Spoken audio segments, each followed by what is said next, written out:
all for attending. This is one of my favorite strips from Calvin and Hobbes. In this strip, Calvin acts as an art critic, an artist of the winter sculptures of his neighborhood. He looks at the other children's snowmen and labels them as cliche and soulless as they're built in a more traditional manner. He then shows Hobbes his own art piece that he deems the torment of existence weighed against the horror of non-being. Hobbes then remarks that he admires Calvin's willingness to put his artistic integrity before marketability. And then Calvin turns around and makes a very marketable, normal snowman. Though it's meant as a joke, the torment of existence weighed against the horror of non-being does pose a poignant paradox of the human existence. Ever since humans were able to comprehend their own mortality, they have always wondered, why am I here? If I'm going to die, then why should I live at all? And I myself have felt the emotions of other humans before me and of this snowman. As I thought about dying and existence ceasing, everything going black, and I was sent into panic. And then I thought about an eternal state of being, whether it be in heaven or hell, and they sent me into an equal amount of panic.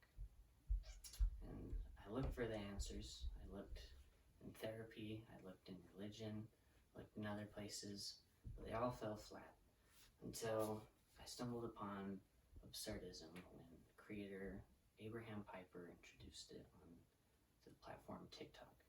Absurdism is a school of thought that is similar to existentialism and nihilism. It was fathered by European philosophers Soren Kierkegaard and Albert Camus, and it teaches that humans are creatures of purpose, that we are built to seek the deeper meaning in all things, and no matter what they be. And it juxtaposes this fact with the universe and its ultimate meaninglessness, that there is no deeper and inherent meaning for the humans to look after for. And this is summarized quite nicely by Professor Aronson in the Stanford Encyclopedia of Philosophy when he says, "This paradoxical situation between our impulse to ask ultimate questions and the impossibility of achieving any adequate answer is what Camus calls the absurd." Now, when we're faced with the absurd, the ultimate meaninglessness of life, Camus suggests that there are three possible things for humans to do. First, there's suicide. Second, there is turning to religion. And third, there is absurdism, and his suggestion on how to deal with absurdism. And when we talk about suicide, in a modern context, in any context, don't commit suicide. But for philosophical reasons, Camus looks at suicide as the only real philosophical question, is the only one that can apply to every single human that has ever lived at any time. We all are constantly asking ourselves, should we keep on living? It's mostly subconscious, and then our evolutionary predisposition says, yes, you should keep living. That's what life wants to do. From single-celled organisms in the ocean to African elephants on the Serengeti, life wants to continue to live despite all the pain and the suffering within it. Humans, the only sentient species that we know of, are the only ones that choose to ignore life's desires and instead opt for death. It is a uniquely human tragedy, and absurdism does not advocate for it, though it does list it as a possible route.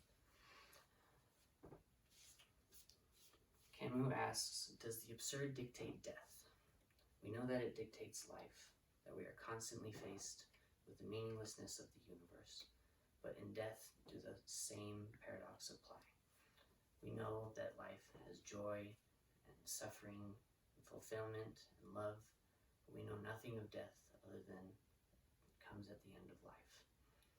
And so to choose something that is so unknown and has no guarantee over everything that we do know and can make something out of is more absurd than the absurd itself.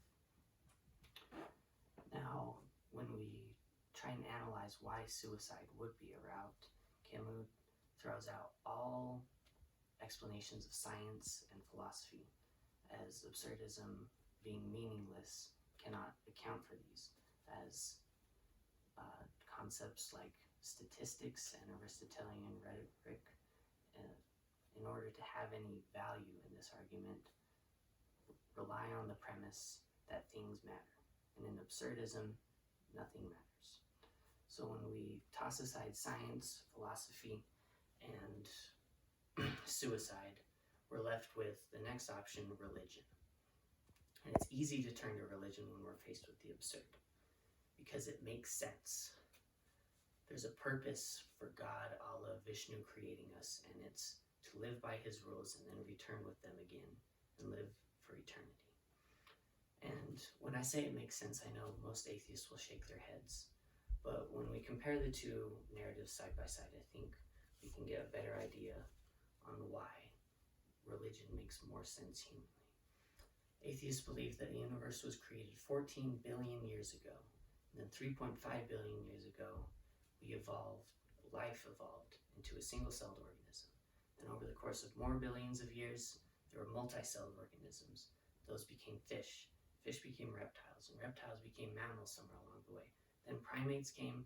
Then we have hairless people in their basements giving speeches. Then we look at Christianity, for example. God created the world a manageable 6,000 years ago. He created Adam and Eve in his own image, and then he kicked them out of the Garden of Eden because they ate some easily accessible forbidden fruit. Then Adam and Eve have children. Their children have children. Then God drowns their children except for Noah and his family. And then those children, they have more children. And then we get to the real meat and potatoes of Christianity, Jesus, the poster boy. Jesus, the sacrificial lamb, the only begotten Son of God, was sent to us to teach us the righteous way to live with God and to bear all of our sins so that we may return to God again. And then, through thousands of years of interpretation of Jesus' teaching, we now have good Christian people standing outside of abortion clinics yelling at young women. So when I frame these narratives as I have, they're equally ridiculous, but religion has the benefit of making sense in the sense that it has meaning. God created us for a purpose, and he will take us out of life for a purpose to live with him forever. It's just like every story that we've heard. It's got heroes, it's got villains, it's got a plot, and it's what is life if not a series of stories and heroes and villains and an overarching plot. However, Camus warns against religion because he considers it philosophical suicide. So not as bad as physical suicide, but living your entire life dedicated to a non-existent deity and his arbitrary principles is killing yourself metaphorically. And so the third option is absurdity and absurdism and embracing its principles. This is summarized most effectively in Camus' work, The Myth of Sisyphus. For those of you unfamiliar with Sisyphus, he was a figure in Greek mythology. During his lifetime, he was a king. He was known for his deception, trickery, and even cheating death twice. It's okay. The gods did not take too kindly to this. The gods did not take too kindly to this. And for his punishment in the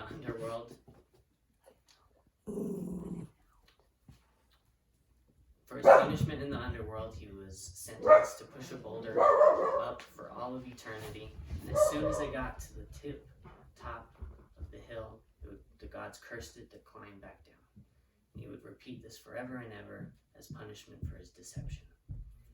And it seems meaningless to us, but Camus analyzes this in a more optimistic light, as he feels it is an analogy for our own lives. Our own struggles, our own boulders, we push up throughout our life only to realize that they will tumble back down when death comes. However, Camus says the struggle itself towards the heights is enough to fill a man's heart. One must think Sisyphus a happy man. And so these boulders, which Camus says is the purpose we create for ourselves, as what absurdism is. It's facing the meaningless, acknowledging it, and then living in spite of it with our own sense of purpose. When we create our own purpose, there's no logic for suicide because we have given ourselves a reason for living. Simple things like sunsets to complex things like writing philosophy are equally meaningless and meaningful, and we are the judge. There's no real logic for religion because we become our own gods. We create our own gospel, we create our own heaven and our hell. And when we create our own purpose in the grand span of things and all the meaninglessness that absurdism says, it's as logical as you can get. Camus says that it won't make much of a difference in the end, but it makes quite a much difference in the present. And the present moment is all we have. Thank you for your time.